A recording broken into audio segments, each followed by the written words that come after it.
para el programa Semblanzas de la Escuela de Filosofía de la Universidad de Costa Rica, producido por el Laboratorio Audiovisual de Documentalismo Investigativo de la Escuela de Filosofía.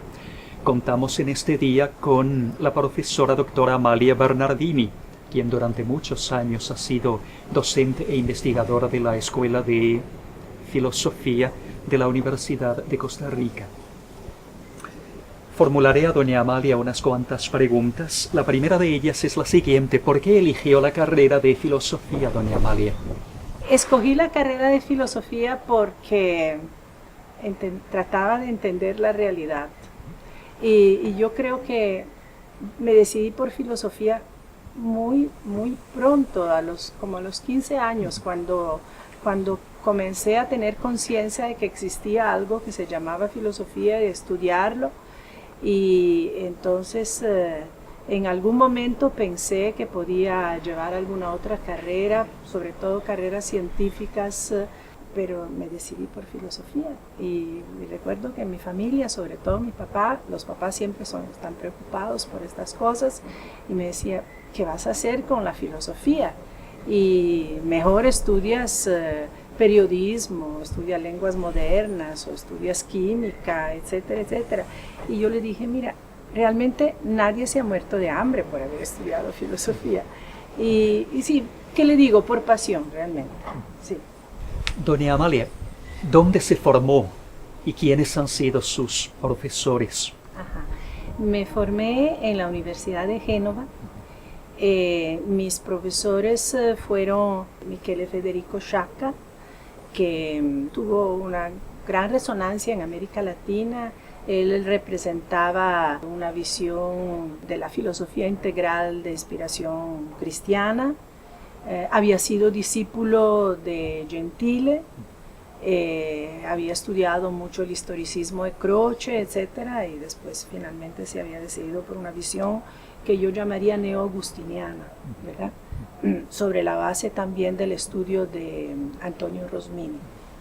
Después el otro muy destacado, que fue mi maestro directamente, mi mentor, fue el profesor Romeo Crippa, que era el profesor de ética y filosofía moral, y fue uno de los primeros discípulos de Sciacca en Pavía, creo, ni siquiera en Génova.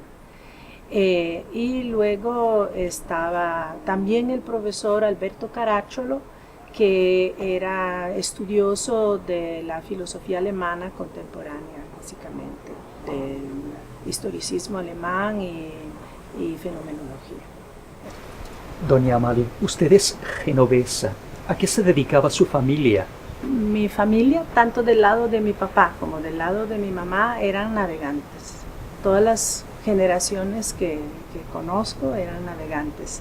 Navegantes de la marina mercante, no de la marina militar. Lo que pasa es que, por ejemplo, durante la Segunda Guerra Mundial, los navegantes y los barcos de la marina mercante se consideraban militarizados porque podían ser objeto de bombardeos. Yo, en cambio, me mareo cuando navego, entonces no ha influido mucho sobre mí la tradición marinera. ¿Por qué vino a Costa Rica? Vine a Costa Rica porque me casé con un costarricense. Es que mi esposo fue José Alberto Soto Badilla, que era licenciado en filosofía de la Universidad de Costa Rica y fue a hacer su doctorado en Génova. Y su maestro fue Michele Federico Sciacca. Es interesante a veces las conexiones de los eventos y de las cosas. Resulta que esa preferencia de José Alberto por la Universidad de Génova se debió a un congreso que hubo en Salamanca, en que Constantino Láscaris y Sciacca se conocieron y simpatizaron y toda la cosa. Entonces José Alberto obviamente había sido discípulo de Constantino Láscaris, y cuando quiso ir a hacer un doctorado a Europa, también José Alberto tenía una visión espiritualista, etc. Él lo acercó, lo hizo conocer, etcétera, el pensamiento de Sciacca, y entonces fue así como sobre la base de un congreso en Salamanca, yo estoy aquí. Usted ha sido durante muchos años la auténtica catedrática de filosofía moderna en la Escuela de Filosofía. ¿A qué obedece su fascinación con la filosofía moderna? Me interesó, digamos, desde el principio, porque desde que estaba en Génova, el pensamiento moderno al que me acercó mi maestro Romeo Crippa. Me gustaba mucho toda la tradición de las ideas claras y distintas, del pensamiento cartesiano. Me gustaba mucho el enfoque, digamos, monista, teocéntrico de Spinoza, la visión de conexiones racionales entre todas las cosas que podía tener Leibniz. Me interesaron mucho los aspectos éticos del pensamiento moderno. Por ejemplo, yo me dediqué al rigorismo en el ámbito jansenista, estudié mucho el pensamiento de Antonio Arnaud y también la vertiente probabilista, ¿verdad? Las perspectivas éticas me interesaron siempre muchísimo, ligadas a los ámbitos, digamos, epistemológicos y metafísicos. ¿Cómo ha compaginado su teísmo y el quehacer filosófico, doña Amalia? Esa es una buena pregunta, sí. Bueno, me he formado, desarrollado mucho la idea que la filosofía es mucho, en gran parte, crítica. Yo no hubiera podido acostumbrarme a una visión de una filosofía única, de una filosofía perenne, etc.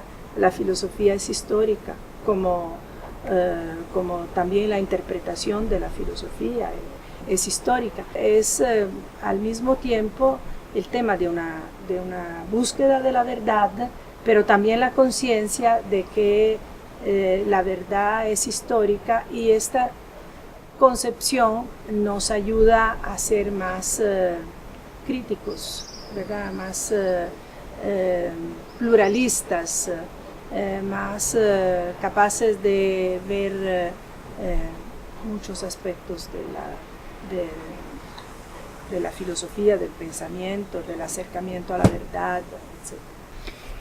Usted ha escrito conjuntamente con su fallecido esposo, el doctor José Alberto Soto, una obra que aún se emplea en asignaturas de filosofía de la educación. Sí. La obra se intitula La educación actual en sus fuentes filosóficas. Ajá, sí.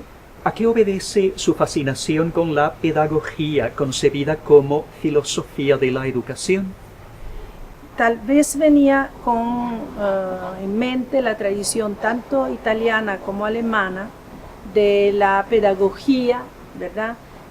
No tanto como técnica y métodos y didáctica, etcétera, sino como parte de la filosofía, como filosofía de la educación.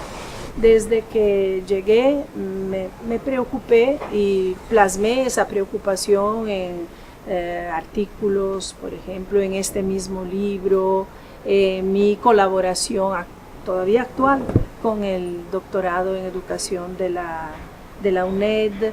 Entonces plasmé esta preocupación en estudios, en tratar de entender la educación de aquí, sus fortalezas, también sus dificultades y lo que causaba las dificultades de la educación. Ha sido como un intento de comprender y también de colaborar con un mejoramiento eventual de la educación. Esta es la edición preliminar, que fue del 83, creo, sí. Después se hizo la edición definitiva, que fue la primera edición, y luego se hizo una segunda edición que ha tenido muchísimas, como usted dice, muchísimas reimpresiones, que todavía se usa como texto. Es un texto básicamente de enfoque histórico, aunque sea una historia de la filosofía de la educación moderna, ¿verdad? Porque, digamos, empieza con Rousseau, ¿verdad? Y termina con Piaget y con María Montessori, con unos todavía más recientes, Freire, por ejemplo, y tiene después una cronología de la educación costarricense que hubiera tenido que culminar en otro texto de historia de la educación costarricense, que no se escribió. Y está en la edición que se hizo en la UNED de esto, del que tengo aquí el manuscrito, Antonio Arnaud, Racionalismo Cartesiano y Teología, ¿verdad? Fue mi tesis doctoral aquí, porque yo hice mi doctorado en Italia, pero cuando llegué a Costa Rica me dijeron que como en Europa no se usaba el sistema de créditos, entonces me podían reconocer el doctorado como maestría y además reconocer todos los cursos, de modo que solo podía hacer la tesis. Entonces yo al principio quedé muy perpleja, pero finalmente dije, bueno, voy a escribir un libro y lo presento, ¿verdad? Con las formas de una tesis, y luego lo publiqué, y fue este que se llama Antonio Arnaud, Racionalismo Cartesiano y Teología. Les quedo debiendo la visión de la edición, que lo publicó la UNED en el 85. ¿A qué obedece su transición temática acaecida durante los últimos años hacia la bioética y hacia la ética ambiental? A dos factores. Un factor histórico, circunstancial, el tema del ambiente, el tema del respeto a la vida, de qué hacemos con la naturaleza, etcétera. Es un tema demasiado grave para la vida de la humanidad y de la naturaleza en la Tierra. Entonces me orienté hacia ese tema, claro, desde el punto de vista filosófico. Entonces lo vi tanto desde el punto de vista ético, tratando de estudiar los autores que enfocan el tema bioético ambiental desde la filosofía, como por ejemplo Hans Jonas, pero también yo tenía una, digamos, una formación filosófica más fundamental que me orientaba a darle cimientos, digamos, a esta preocupación por lo que se llama el medio ambiente o la naturaleza, etc. El estudio de Spinoza, por ejemplo, ¿verdad?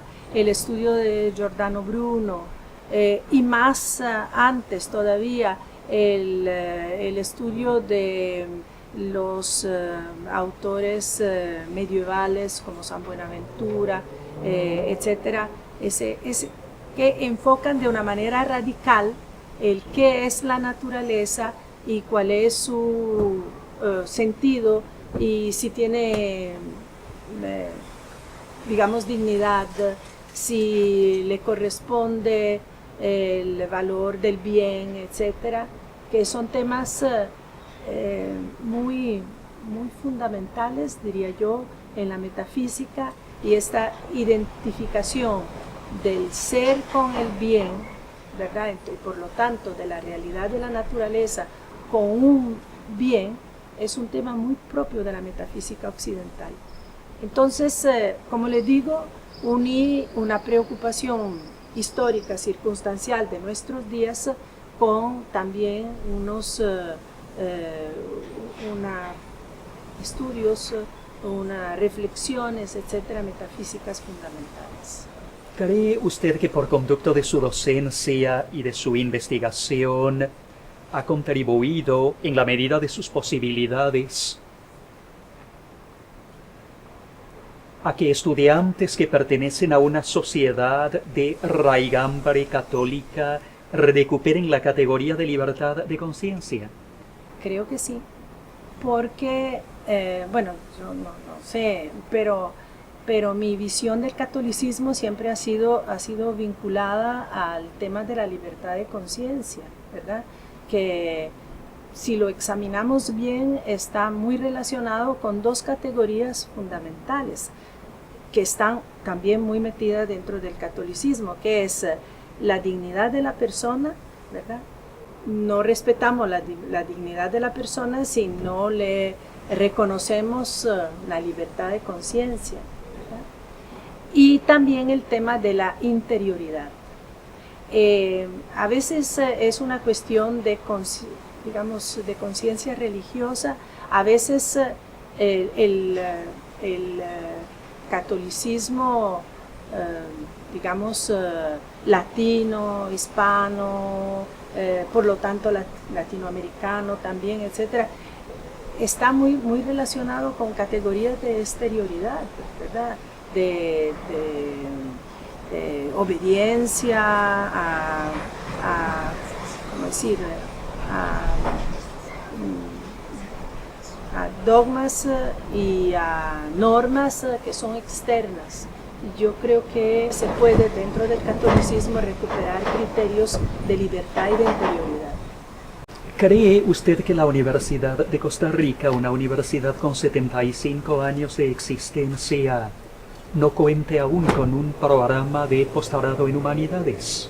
En algún momento yo colaboré también con la Escuela de Estudios Generales desde mi llegada al país.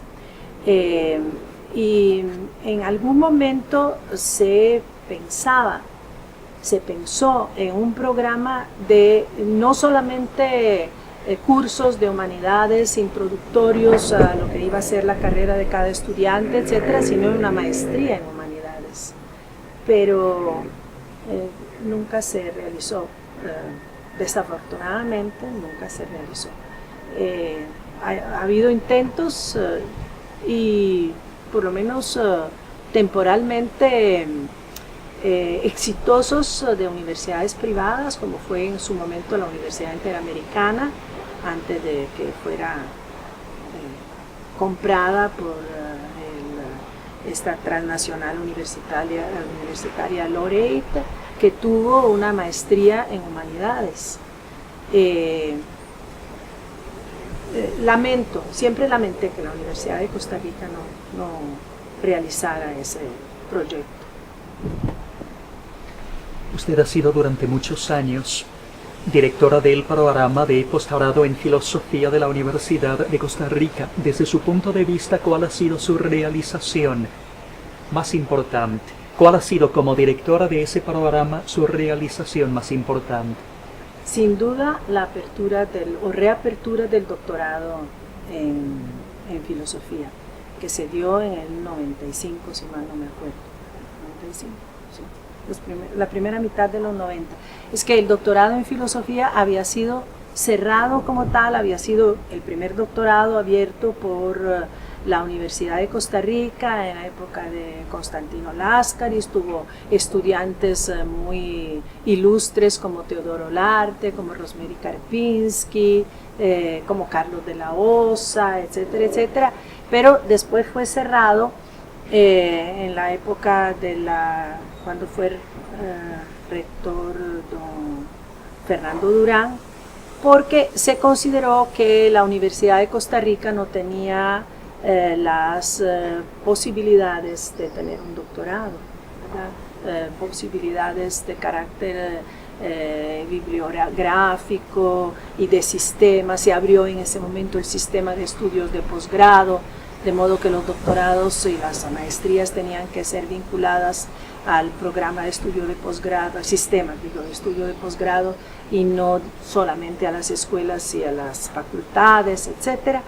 Y bueno, total, el doctorado estuvo cerrado desde la segunda mitad de los años 70, 75, 76, hasta el 95, creo que lo volvimos a abrir.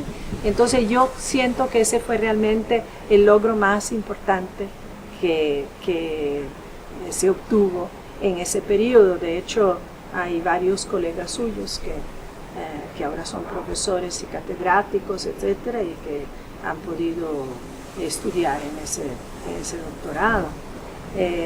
Ahora, precisamente en estos días que estaba viendo las esquelas de don Luis Garita, que lamentablemente falleció, etc. Y una de las escuelas de la universidad decía que él favoreció mucho los posgrados. Yo póstumamente le agradezco a él porque en su momento apoyó mucho la reapertura del doctorado en filosofía. Doña Amalia, usted se ha jubilado hace más de una década. Sí. ¿A qué se ha dedicado durante los últimos años?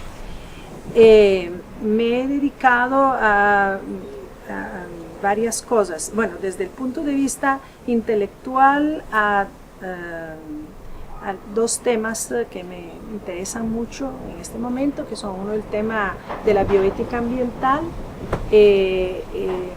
y también el tema en el cual me siento también personalmente y hasta afectivamente involucrada. Y luego el tema de la filosofía de la historia. Mi formación ha sido muy historicista y por lo tanto con mucho, digo en Italia, y con mucha influencia y con mucha problemática de filosofía de la historia. Creo que ha llegado el momento de como sacar conclusiones, tomar distancias, fortalecer rasgos de formación, etcétera, etcétera. Y luego me he dedicado a dar algunos cursos en que muy amablemente se me ha invitado, tanto recientemente uno de la Universidad de Costa Rica sobre filosofía de la historia precisamente, y luego colaborar con el doctorado en educación de la UNED, en que he dado cursos, en que formo parte de la comisión doctoral, y ahí dando mi granito de arena, mi colaboración, siempre sosteniendo la importancia de la filosofía frente a perspectivas que tienden a ser cada vez más sociológicas de la educación. También he estado colaborando en cursos así como exquisitamente filosóficos, como metafísica, con la Universidad Católica, con su bachillerato en filosofía.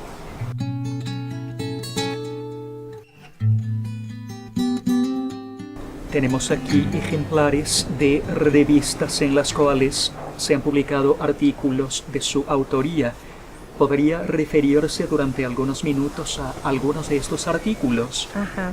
Esta es, por ejemplo, una edición conmemorativa de la página 15 de La Nación, de la cual yo fui colaboradora por muchos años, y entonces aquí está incluido un artículo mío sobre la universidad, que se llama Universidad, Perspectivas y Criterios. Aquí está la revista Tiempo Actual, que yo contribuí, fue una revista de la Junta de Pensiones de la Magisterio Nacional, que por bastantes años, como unos 10 años, del 77 al 87 más o menos, tuvo un programa de perfeccionamiento docente para docentes en servicio, como para retribuirles a los docentes en servicio, digamos, la contribución al sistema de pensiones.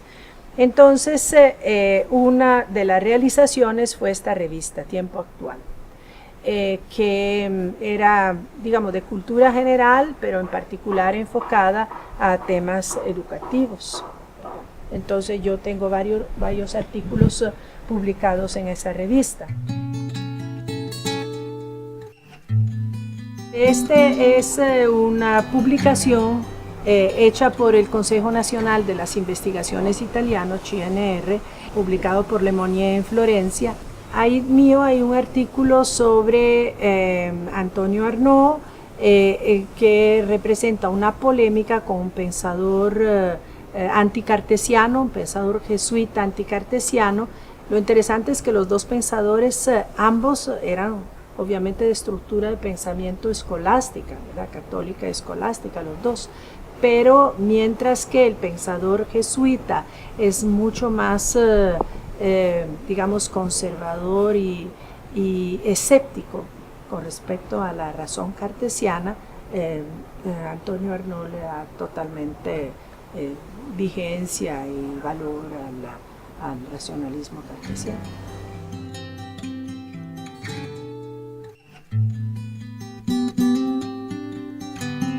Juan Diego, estas son condecoraciones, una es para mí, la otra es para el que fue mi esposo, José Alberto Soto, y la otra es de mi papá. Entonces, esta me la otorgaron en el 2009 porque entre el 91 y el 98 yo había sido representante de los italianos en México, Centroamérica y Caribe ante el gobierno y el parlamento italiano entre los años 91 y 98. Y también por el trabajo que hice como presidenta de la Dante Alighieri. Esta otra es una condecoración que se le otorgó a José Alberto Soto como estudioso y divulgador del pensamiento y de la cultura italiana. De hecho, su tesis doctoral había sido sobre Miguel Federico Sciacca y luego hizo estudios sobre Antonio Rosmini, o sea, le dedicó mucha atención a la filosofía italiana. Y esta es una condecoración que se le otorgó a la memoria a mi papá ya había muerto, mi mamá hizo las gestiones para que se le otorgara, digamos, esta medalla de honor por larga navegación que se le otorga, supongo todavía, a los navegantes distinguidos.